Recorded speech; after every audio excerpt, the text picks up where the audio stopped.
ইফতার মানেই নানা রকম সুস্বাদু খাবারের সমারোহ, কিন্তু কিছু খাবার আছে যা যুগ যুগ ধরে ইফতারের অংশ হয়ে এসেছে। তার মধ্যে অন্যতম হলো ছোলা। রমজানে সারাদিন রোজা রাখার পর শরীরে শক্তি ফিরিয়ে আনতে জরুরি পুষ্টিকর খাবার ছোলা শুধু ইফতারের ঐতিহ্যের অংশই নয়, বরং এটি প্রোটিন, ফাইবার ও গুরুত্বপূর্ণ খনিজের চমৎকার উৎস। ছোলায় উচ্চ প্রোটিন সমৃদ্ধ হওয়ায় এটি মাংসপেশি গঠনে সহায়ক হিসেবে কাজ করে। ফাইবার থাকার কারণে হজমের সমস্যা কমায় এবং ওজন নিয়ন্ত্রণে সাহায্য করে। তবে কাঁচা আর সেদ্ধ ছোলার পুষ্টিগুণে রয়েছে কিছু পার্থক্য।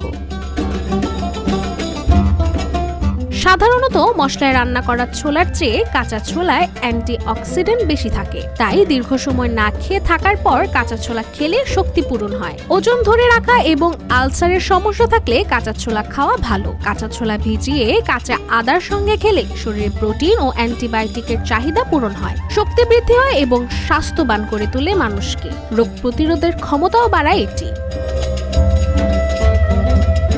অন্যদিকে সিদ্ধ ছোলা সহজে হজম হয় এবং গ্যাস্ট্রিকের ঝুঁকি কমায়। এক্ষেত্রে ছোলা ধুয়ে 8 থেকে 10 ঘন্টা ভিজিয়ে রেখে সিদ্ধ করে সামান্য লবণ ও হলুদ মিশালে বৃদ্ধি পেতে পারে এর স্বাদ। এমনকি সিদ্ধ ছোলার সঙ্গে পেঁয়াজ, টমেটো, শসা, ধনেপাতা ও লেবুর রস মিশিয়ে সালাদ তৈরি করে খাওয়া যেতে পারে ইফতারে।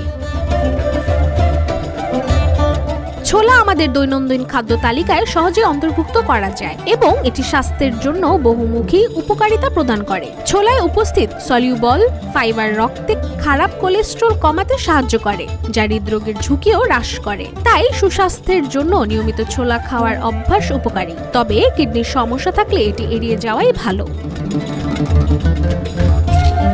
রাশিকা হোসেন, রূপালী বাংলাদেশ।